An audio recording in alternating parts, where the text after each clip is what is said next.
यं ब्रह्मा वरुणेन्द्र रुद्रमरुतस्तुवन्तु दिव्यैस्त्वैर्वेदैः साङ्गपदक्रमोपनिषदैर्गायन्ति यमसामगा ध्यानावस्थित तदगतेन मनसा पश्यन्ति यम योगिनो पश्यांतं न विदुः सुरासुरगणा देवाय तस्मै नमः।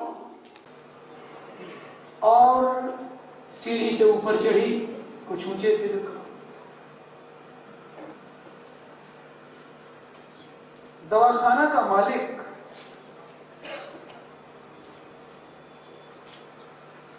कुछ मशगूल था अपने मित्र से बात करने में।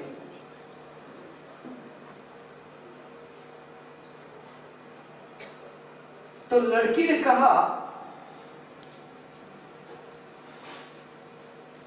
अंकल जी, आपके दवा की दुकान में चमत्कार मिलेगा क्या? बेटी, चमत्कार क्या नाम है? वो पर्ची दिखाओ जिस पर दवा का नाम लिखा है। पर्ची नहीं है, वो चमत्कार है। जो आदमी बात कर रहा था तो दुकान के मालिक से, उसका दोस्त था। उसने कहा, बताओ बेटे क्या बात है? चमत्कार तो कोई दवा नहीं, और आप यहां आए हैं चमत्कार खरीदने। होती है दवा। मेरा भाई बीमार है और मेरे पिताजी बहुत दिन से उसका इलाज कर रहे हैं। मेरा भाई ठीक नहीं हो रहा। मैं जब पिताजी से पूछी तो कहते हैं, बेटा अब कोई चमत्कार ही इसको ठीक कर सकेगा। तो आप घबराइए नहीं, मेरे पास पैसा है, आप ढूंढिए। गोलक से जितना मेरे पास पैसा है वो सब लाई हूं, पूरे 21 रुपये 50 पैसे। लेकिन हमको वो दवा दे दीजिए, मुझे वापस मत कर।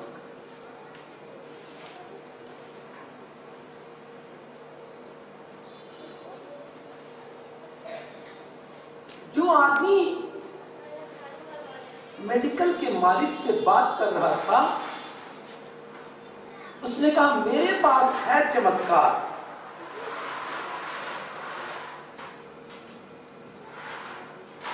तुम मुझे 21 रुपये 50 पैसे जो है वो हमको दे दो और मैं दवा दे दूंगा। वो व्यक्ति कहा, चलो ले चलो, देख करके दवा देंगे। लड़की ले गई, पास ही घर था, पैदल ही वो आई थी। उसके पास ले गया, कहा, ये मेरा भाई है। और पिताजी कहते हैं चमत्कार ही से ठीक होगा, और आप कहें कि चमत्कार ले चल रहा हूं। आप देख लीजिए और हमारे भाई को ठीक कर दीजिए। उसने कहा, तुम्हारा 21 रुपये 50 पैसे बेटा बहुत कीमत है, और मैं इसे ठीक कर दूंगा। दरअसल उसके मस्तिष्क में वो क्या होता है बीमारी, ट्यूमर था। तो उसने कहा कि मैं ठीक कर दूंगा। वो व्यक्ति अमेरिका का बड़ा प्रतिष्ठित डॉक्टर था, और वो अपने दोस्त जो मेडिकल शॉप का मालिक था उससे उस समय वो बात कर रहा था। उसने किसी बड़े हॉस्पिटल के सर्जिकल ऑपरेशन जो था वहां पर ले गया, उसका ऑपरेशन किया, ठीक किया, और उसके बाद कहा है ना 21 रुपये 50 पैसे का चमत्कार। उसने कहा है। आस्था की इतनी बड़ी शक्ति, आस्था एक दौलत है जो दुनिया के किसी भी दौलत से बड़ी है। वो आस्था यदि किसी व्यक्ति के पास है, साक्षी है हमारा पूरा इतिहास, हमारा पूरा धर्म संस्कृति के सही संत महात्मा आस्था के आधार पर वो बड़े बड़े भूपों के सिर के ताजों के सामने उनसे ऊपर हुए हैं, और बड़े बड़े भूपों के सिर के ताज उनके चरणों पर झुके हैं। शिरडी के साईं बाबा कोई पढ़े लिखे संत नहीं थे, लेकिन आस्था थी उनकी ईश्वर में, और उस आस्था ने ऐसा केंद्रित किया कि लोग,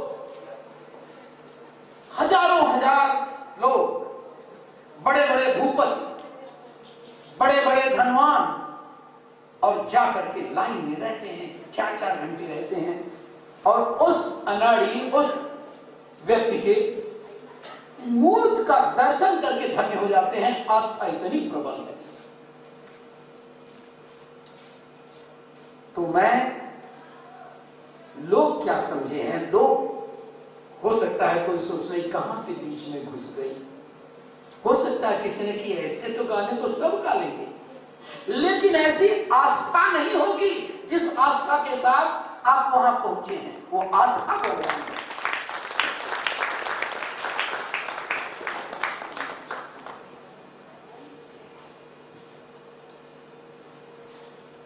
मैं सोच रहा हूं कि ये देखिए आस्था की शक्ति। कोई मार्केट से बड़ी बड़ी डिग्रियां नहीं हासिल की हैं,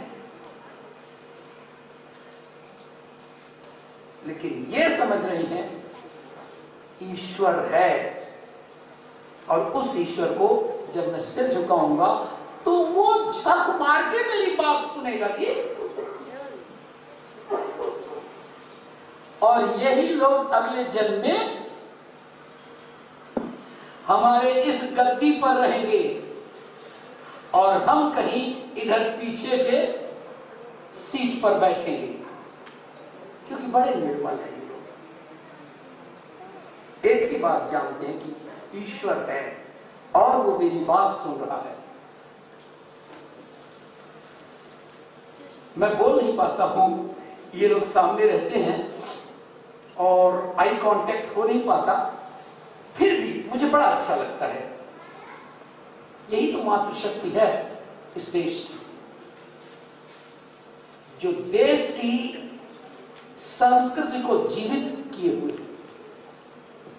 हम पढ़े लिखे लोग देश की उस संस्कृति को कहीं झूठा कर देते हैं, लेकिन धो करके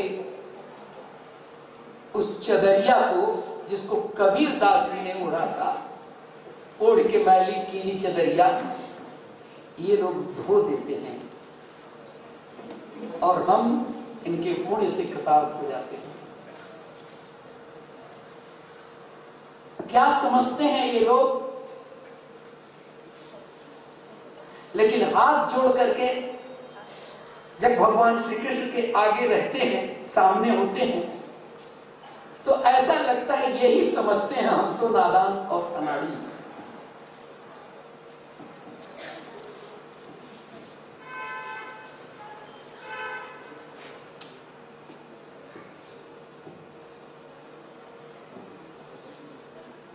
तो मैं शुरू करूं।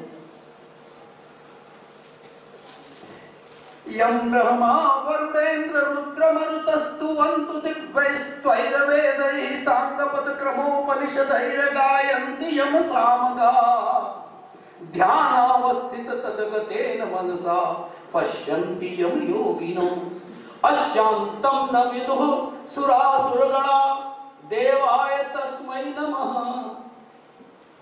वे लोग साम वेद के गाने वाले तमाम ऋषि महर्षि, वे लोग, वे महात्मा जो दिव्य स्तुतियों के साथ उस महाप्रभु की प्रार्थना करते हैं, वे योगी लोग जो अपने अंदर ध्यानस्थ होकर के उस परमपिता परमेश्वर का दर्शन करने के अभिलाषी होते हैं, और वे देवता लोग जो अपनी पूरी कोशिशों के साथ उस परमात्मा का पूजन करते हैं, किंतु कोई भी वहां तक नहीं पहुंच पाता है। ऐसे परमपिता परमेश्वर, अद्वैत भगवान, निराकार भगवान, जिसका कोई रूप नहीं देखा, ब्रह्मा विष्णु महेश भी जिसके रूप को नहीं देख पाए, ऐसे परमपिता परमेश्वर को आप सभी की ओर से मैं वंदना करता हूं, प्रणाम करता हूं कि हमारे इन साधकों को, इन भक्तों को आप अपनी कृपा करें। मैं पहले चाहता हूं, रोज की बात है इसलिए पहले चाहता हूं, अपने बच्चे बड़े जिज्ञासु हैं, क्या बात है बाबूजी प्रश्न को नहीं उठा रहे हैं, तो पहले प्रश्नों को लिखा हूं बेटा, भूल जाता हूं। आ गया। ऑडियंस, पहले लेडीज, नहीं गलत, पहले बच्चे। रुक्मिणी के पिताजी का नाम, रुक्मिणी के पिताजी का नाम, यस, भीष्मक, राइट। आप पुष्पा जी थोड़ी देरी हो जाती है, आप सब कुछ कर लेती, पता नहीं सही हो या गलत, आप पहले उठ जाना चाहिए। Thank you. कल आप पछता रही थी कि थोड़ा विलंब से आए, प्रणाम है आपको। न हम मनुष्यो न च देव यक्षो न ब्राह्मण क्षत्रिय वैश्य शूद्र न ब्रह्मचारी गरीब अनुष्ठो भिक्षुर न चाहम निज बोध। आप कहेंगे इन बच्चों को या इनको या आपको हम प्रणाम क्यों करते हैं? इसलिए कि सभी उस परमात्मा के अंश है, कोई बड़ा नहीं, कोई छोटा नहीं, इसलिए हम आपको प्रणाम करें, हमारे बच्चे हमें प्रणाम करें, हम इन बच्चों को प्रणाम करें, क्योंकि सभी तो ईश्वर के अंश है, बड़ा और छोटा करें। दूसरा प्रश्न,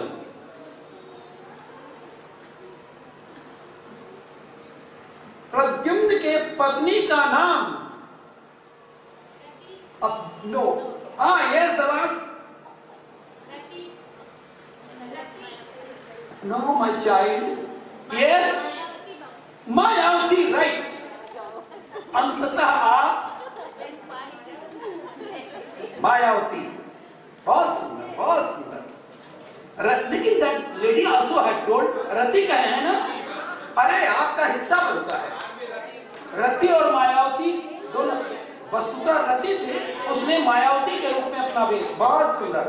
आपको जरा तालियां बजाइए भाई, मैं सुना नहीं, मैं बेटा सुना नहीं, और ये ध्यान से सुन रही थी कल, तो प्रणाम है आपको कि आप जिस संलग्नता के साथ, तल्लीनता के साथ हमारी बातें सुन रही थी, उसका असर है। प्रणाम।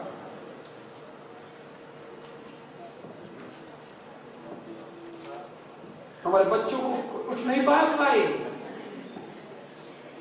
उषा के प्रेमी का नाम, no my child, no no, ये क्वेश्चन कैंसिल। आप कृपया आवाज नहीं देंगे, ये अत्युत्साह है। ये तो निश्चित जानेंगे। तुम लोग जान रहे हो कि नहीं? जिसमें मैं थोड़ा सा कह रहा था मुझे याद नहीं आ रहा है, तब तक किसी पीछे की आवाज आई, उषा की सहेली का नाम। नो नो नो, हाँ ये चित्रलेखा, राइट, चित्रलेखा। आइए आइए ले जाइए। वाह, मैं हिंट दिया लेकिन ये बच्चे पकड़ नहीं पाए हैं।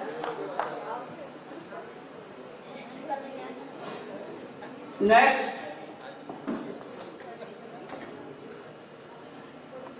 शिशुपाल के पिता का नाम। हाँ, यस, कमन, चेतराज, करेक्ट, बहुत सुंदर, बहुत सुंदर। आप 3-3 कलम ले गई हैं अब तक।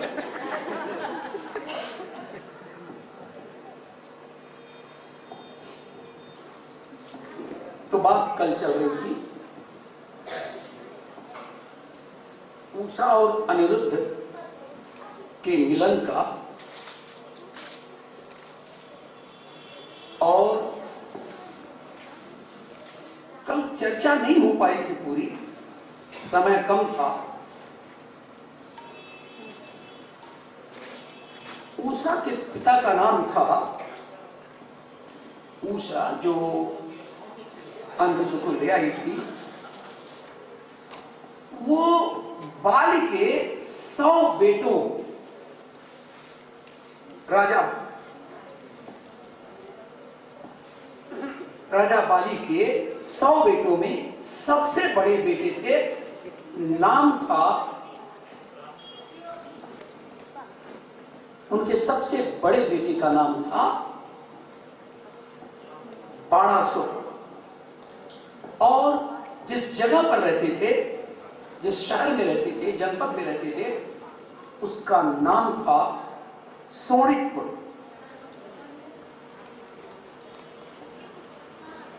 सोनितपुर की कहानी है कुछ ऐसी है, बड़े शिव भक्त थे, महान शिव भक्त। और आप जानते हैं कि शिव भगवान शंकर की कमजोरी रही है, यह हम लोगों का भाग्य रहा है भक्तों का, कि हम अन्य देवताओं की तुलना में यदि भगवान शंकर की पूजा करें तो बहुत सारी त्रुटियों को भूलकर वो बड़े जल्दी प्रसन्न हो जाते। नाम भी है उनका आशुतोष। आशुतोष का मतलब ही है शीघ्र प्रसन्न होना। बाणासुर के प्रति भी यही हुआ। जब उन्होंने तपस्या किया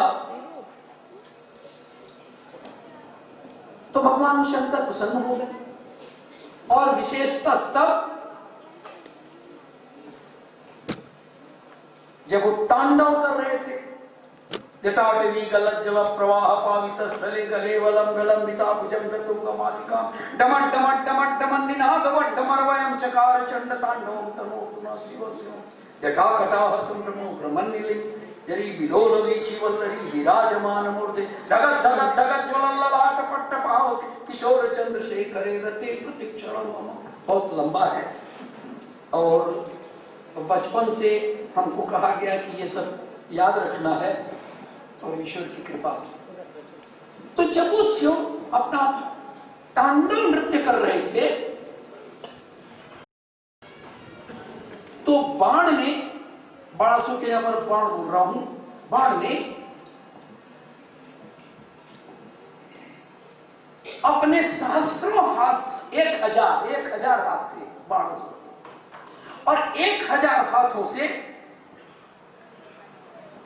उन्होंने तमाम वाद्य, सोचिए कि किस तरह से अलग अलग ढंग से बजाना शुरू किया। भगवान शंकर प्रसन्न हो गए। एक और मैं पहले 1000 हाथों वाला सहस्त्रार्जुन की बात कर चुका हूं पहले। बोलो वरदान मांगो, क्या चाहते हो?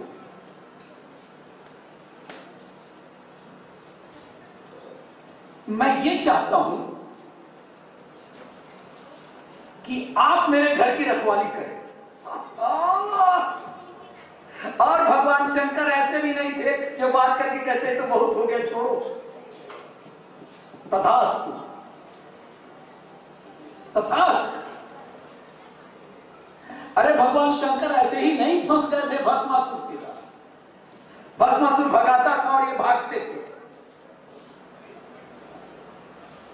तो भगवान शंकर अपने वचनों के उतने ही मजबूती के साथ पकड़ते थे। उन्होंने कहा तथास्तु, मैं तुम्हारे घर की रखवाली करूंगा। श्रीमद् भागवत की कहानी। उसके बाद से जब मैंने कल थोड़े से चर्चा करके जल्दी से समेट लिया था, पूछा जब वो सपने में देखी, वो शक कर रहा हूं, पूछा जब सपने में देखी कि मैं किसी युवा को जो मेरे सपने में आया है, बड़ा सुंदर है,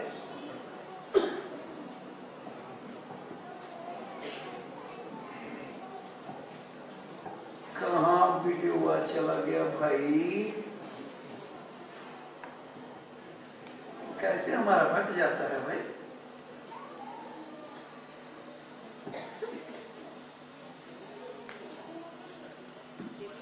एक हाँ ठीक है,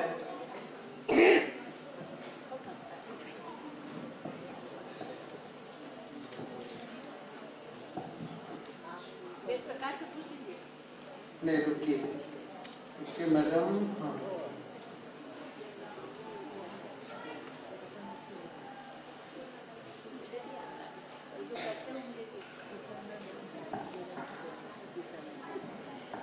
मनुष्य हूं, लालच नहीं रोक पाता हूं। वित्तेषणा और अन्य लालचों के अलावा सबसे बड़ा माना गया है यशेषणा। तो मेरा वीडियो पता नहीं क्यों अपने आप बंद हो गया, खैर यहां हो रहा है। तो बता रहा था कि उसके बाद जब स्वप्न में जब देखी, और उसके बाद जैसे उठी, कहीं प्राण प्रिय कहां हो, चिल्लाती जा रही थी उनकी सहेली। जब वो बिल्कुल उसमें मत थी, तो सहेली ने कहा क्या बात है, क्यों इतनी परेशान। लेकिन सहेली योगिनी थी, चित्रलेखा, आकाश मार्ग से उड़ सकती थी, सूक्ष्म रूप हो सकती थी, तमाम चित्र और बहुत अच्छी चित्रकार थी। उसने तमाम चित्र बनाए, और जैसा कि कल बता दिया था, उसमें एक चित्र मिला जो प्रद्युम्न का था, वो भगवान कृष्ण के बेटे थे। जब एक और चित्र मिला तो प्रद्युम्न के बेटे अनिरुद्ध का था। उसने कहा ये उसने कहा चिंता मत करो, मैं तुम्हारे पास प्रस्तुत कर सकूंगी। और आकाश मार्ग से उड़ी, सूक्ष्म रूप से गई, फिर उसके बाद उनको सूक्ष्म रूप बना करके, और फिर आकाश मार्ग से उड़ते हुए उनके पूर्व रूप में ले आकर के और उषा के पास रख दी। आप देखिए चारों तरफ पहले, लेकिन अंदर कमरे में घुस गई सूक्ष्म रूप से, और उसके बाद उनको प्रस्तुत कर गई। 4 माह तक उषा और अनिरुद्ध रहे एक साथ। अनिरुद्ध भी भूल गए उस मोह में, कामांधता में, अपने पिता को, अपने परिवार के अन्य सदस्यों को। और उसके बाद से कुछ पता चला पहरेदारों को, बात तो कुछ है।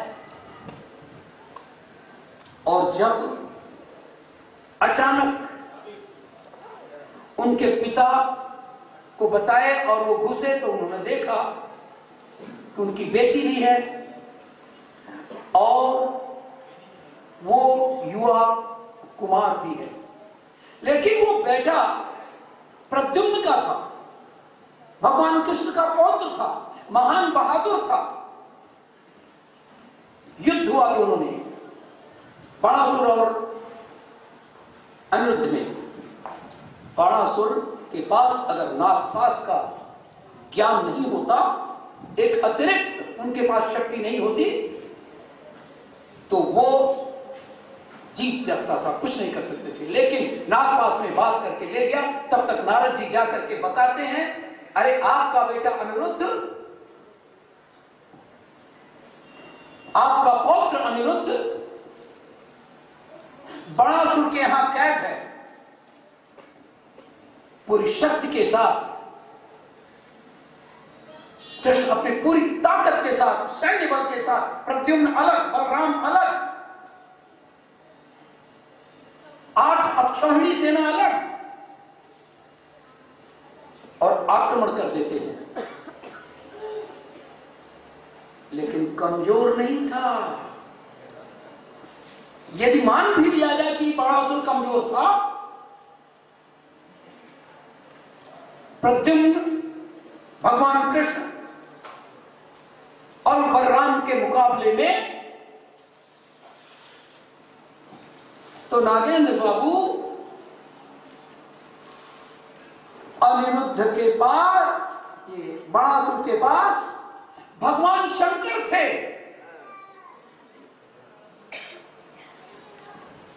आपको बताया था कि उसने कहा था कि मेरे पहरुआ आप बनेंगे, मेरे पहरेदार बनेंगे। एक और भगवान शंकर और बाणासुर के जो सैन्य बल था, दूसरी ओर कृष्ण, बलराम, प्रद्युम्न और उनकी सेना थी। भयानक युद्ध हुआ। यह बात बड़ी अद्भुत लगती है, लेकिन भगवान शंकर और भगवान कृष्ण के बीच में भयानक युद्ध होता है।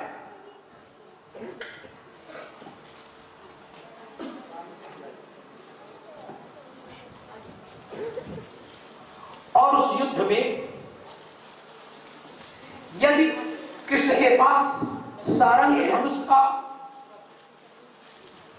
तो भगवान शंकर के पास असीम ताकत वाला फरसा। युद्ध का निर्णय संभव नहीं था।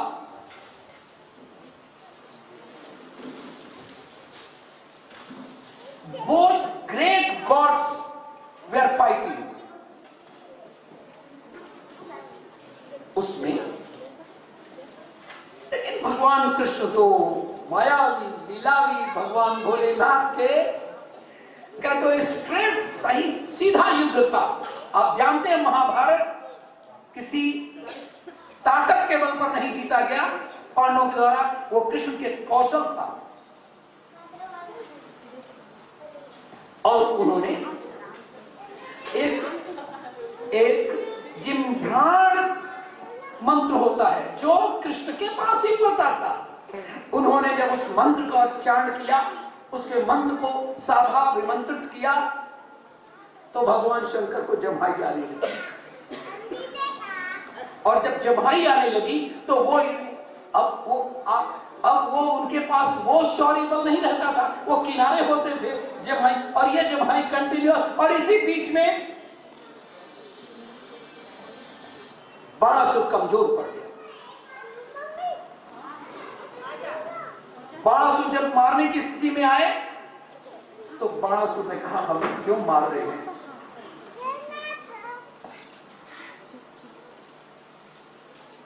मैं अनिरुद्ध का ससुर हूं, उषा का पिता हूं, मैं तैयार हूं उषा और अनिरुद्ध के मिलन के लिए और उनके विवाह के लिए। और उषा और अनिरुद्ध का विवाह होता है। और इस प्रकार से किसी धार्मिक साहित्य के लिए, किसी धार्मिक ग्रंथ के लिए और सामान्य भक्तों के लिए, साधकों के लिए एक बहुत बड़ी जानकारी है कि कभी भगवान शंकर और भगवान कृष्ण आपस में लड़े। ये भगवान कृष्ण की कौशल कला थी। एक बार अर्जुन श्री कृष्ण से महाभारत के युद्ध के बाद कहे थे, सखे ये कर्ण अपने को बड़ा बहादुर बनता था, लेकिन आपने देखा होगा जब वो बाण चलाता था तो मेरा रथ मुश्किल से कुछ पीछे हटता था, किंतु जब मैं बाण चलाता था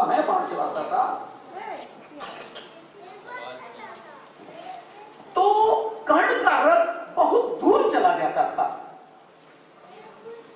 आप बताइए सके, शौर्य के दृष्टि से ये जो हेकड़ी भरता था कर्ण, कितना खोखला था।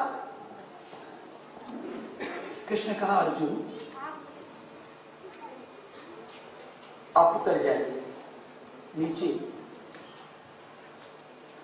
वो तो नीचे ही उतर जाइए और इतना दूर चले चलिए। क्या बात है, कुछ ऐसा क्या बताना चाहते हैं? उन्होंने कहा, अब बताता हूं मैं, जो ध्वज टंगा हुआ था अर्जुन के रथ पर,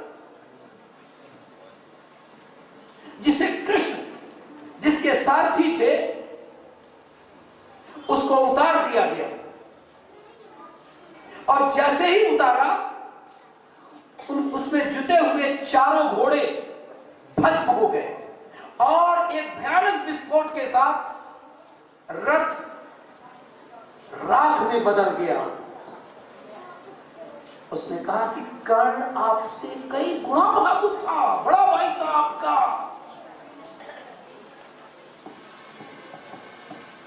यह हनुमान जी अपनी पूरी ताकत से उस रथ पर आसीन थे, और यदि रथ पर आसीन हनुमान जी के रहते और मेरे सारथी बनने के बाद भी अगर आपका रथ कुछ पीछे हटता था तो निश्चय ही बहुत बड़ा बहादुर कर्ण था, जो आपका बड़ा भाई था। वो बड़ा भाई था केवल जन्म के कारण ही नहीं, सब व्यवस्थाओं में वो बहुत बड़ा।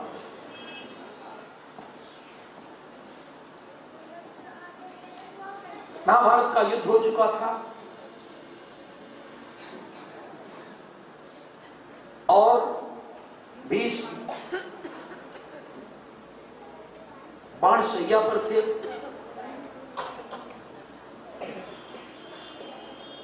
श्री कृष्ण ले चले कि चलिए युधिष्ठिर, आप पांडवों को भी लेकर के चलिए। द्रौपदी भी गई और उसके बाद जाकर के जब थोड़ी देर तक देखा, करा तो नहीं रहे थे लेकिन रिस रहा था खूब।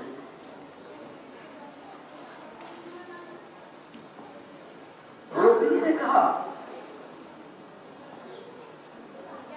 दादाजी क्या हो गया था आपको? आपने क्या नहीं देखा था जब मेरा चीरहरण हो रहा था? आप तो वही थे और आपके रहते हो रहा था। जिसने कहा कि ये बात लोगों के मन में बार बार होती कि कैसे ऐसा हो। भीष्म ने कहा, बेटे, अर्थस्य पुरुषो दासः। मैं इसको हिंदी में बता दूंगा, वैसे मैं इतना इस तरह से बोल रहा हूं कि संभवतः आप सब लोगों को समझ में आ जाए। अर्थस्य पुरुषो दासः, दासत्व अर्थो न कश्चित्। अर्थस्य पुरुषो दासः, दासत्व अर्थो न कश्चित्। इत सत्यम महाराज बद्धोस्मि अर्थेन कौरवै। अर्थ का पुरुष दास होता है, लेकिन अर्थ किसी का दास नहीं होता। मैं सत्य कहता हूं महाराज। महाराज कहते हैं युधिष्ठिर को बोल रहे हैं, क्योंकि तब तक रासु यज्ञ हो चुका था और ये राजा के रूप में प्रतिष्ठित हो गए थे। और ये एक प्रोटोकॉल था, एक व्यवस्था थी। तो मैं कहा अर्थस्य पुरुषो दासः दासत्व अर्थो न कश्चित्। मैं सत्य कहता हूं महाराज, इति सत्यम महाराज। बद्धोस्मि अर्थे न कौरवे, कौरवों के अर्थ से, कौरवों के दाने से, कौरवों के उस अन्न से मैं बधा हुआ था। मैं मुलाजिम था, मैं कर्मचारी था और वो मालिक थे। और मेरा धर्म कहता था कि मैं वो उनकी बात करूं। कहता है शुरू में ही, भगवत गीता के शुरू में ही, धर्म क्षेत्रे कुरुक्षेत्रे संवेता युष्वा मामका पांडवाश्चैव किम संजय दृष्ट्वा तु पांडवानीकं व्यूढं दुर्योधनस्य आचार्यं संगम्य राजा वचनं प्रपद्ये पश्यैतां पांडुपुत्राणाम आचार्यं महतिं चमो व्यूढं द्रुपदपुत्रेण तौ शिष्येण दीप्ता। से आगे करके जब दोनों सेनाओं के बीच में जब अर्जुन ले जाता तो दुर्योधन कहता ये देखिए आप बड़ी बड़ाई करते हैं ना, और द्रोणाचार्य हमारे गुरु जी हैं, आप बड़ी बड़ाई करते हैं ना अर्जुन को। पश्यैताम, लुक हियर, पश्यैताम पांडुपुत्राणाम आचार्यं महतिं चमू व्यूढां द्रुपद पुत्रेण तौ शिष्येण धीमता। आप द्रुपद पुत्र की बात करते हैं, आप भीष्म पितामह जी अर्जुन की बात करते हैं, आपको मारने के लिए, द्रोणाचार्य जी को मारने के लिए, गुरुओं को मारने के लिए आज पांडवों ने द्रुपद पुत्र को रखा है, इसलिए कि द्रुपद पुत्र ही आचार्य द्रोणाचार्य को मारेगा। कहां आप लोग बात करते हैं? तो कहते हैं अर्थस्य पुरुषो दासः, उनके लिए भी है। वो भी मुलाजिम है, नौकरी करते हैं। कल ने इस पर चर्चा किया था।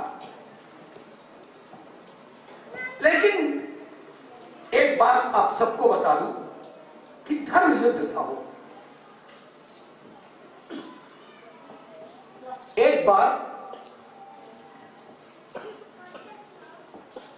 दुर्योधन ने कर्ण को लेकर के, अपने कुछ मित्रों को लेकर के और भाइयों को लेकर के और छोटी सी सैन्य टुकड़ी लेकर के आखेट का बहाना करके, अपने पिता से भी नहीं बताया, आखेट का बहाना करके और चल दिया। उसको समाचार मिल चुका था कि पांडव जंगल में इसी तरफ आए हुए हैं। उसे कुछ करना नहीं था, कोई मारने की व्यवस्था नहीं थी। उस समय वो बाद में एक वर्ष बाद कहीं मन में दिया, आपको शंका न हो कि क्यों नहीं मार दिया, तो केवल वो बताना चाहता था, उनको तिरस्कृत करना चाहता था दुर्योधन।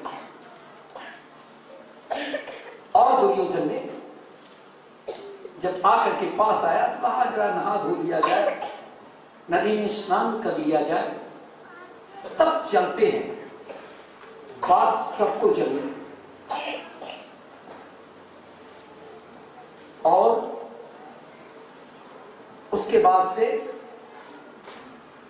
जब स्नान करने के लिए उद्यत होते हैं तो चित्रसेन नाम के राजा थे और उनकी सेना थी, लेकिन दुर्योधन के मुकाबले में नहीं थी। लेकिन दुर्योधन तो इस तैयारी से आया नहीं था। और उधर नदी में चित्रसेन की रानियां स्नान कर रही थी और दुर्योधन जैसा अहंकारी, उसने कहा कि जाने दो स्नान करें। उन्होंने, सैनिकों ने कहा, जो कुछ सैनिक थे उन्होंने कहा नहीं जाने देंगे, क्योंकि रानियां स्नान कर रही हैं और आप लोगों का प्रवेश वर्जित है। तुम मुझे रोकते हो, ये मेरी संपदा है, मेरा ही जंगल है। आगे जाकर के जब ये नहीं मानते हैं तो चित्रसेन की सेना उद्यत हो जाती है लड़ने के लिए। बोलो हरि गोपाल बोलो, गोविंद बोलो हरि गोपाल बोलो।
दारू